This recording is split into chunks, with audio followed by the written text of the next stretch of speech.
welcome back to our 5th Super-Snappy Advent Drill Down. And the book we're going to be looking at today is Mrs Pepperpot Stories. Let's get reading. There was once an old woman who went to bed at night as old women usually do, and in the morning she woke up as old women usually do. But on this particular morning, she found herself shrunk to the size of a pepper pot. And old women don't usually do that.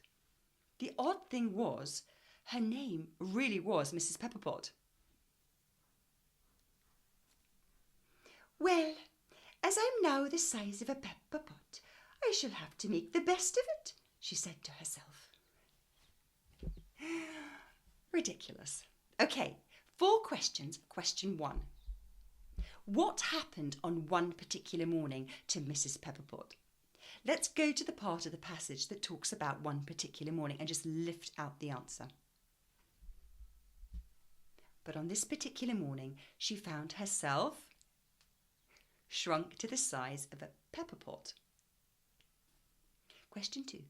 How can we infer that Mrs Pepperpot is used to just getting on with things? Text one more time in your best Welsh accent. Well, as I'm now the size of a pepper pot, I shall have to make the best of it, she said to herself. What clue is there that Mrs Pepperpot is used to just getting on with things from that little quote? She says she's just going to make the best of it. Now, being shrunk to the size of a pepper pot is quite a big deal. Imagine becoming this size, and yet she's fairly relaxed about what's happened to her. And we can infer from that she's probably used to just getting on with things in her life, certainly of sort of lesser impact. Question 3.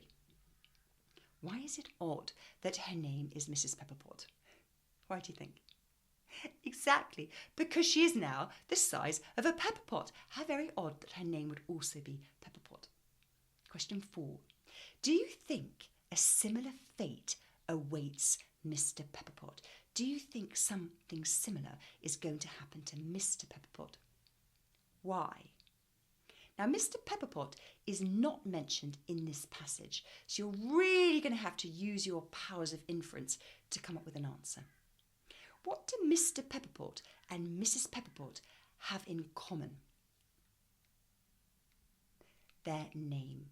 And so therefore, we could infer that if Mrs Pepperpot, who's actually taken her name from Mr Pepperpot in marriage, if she has turned into a pepperpot, there's a chance that he might also.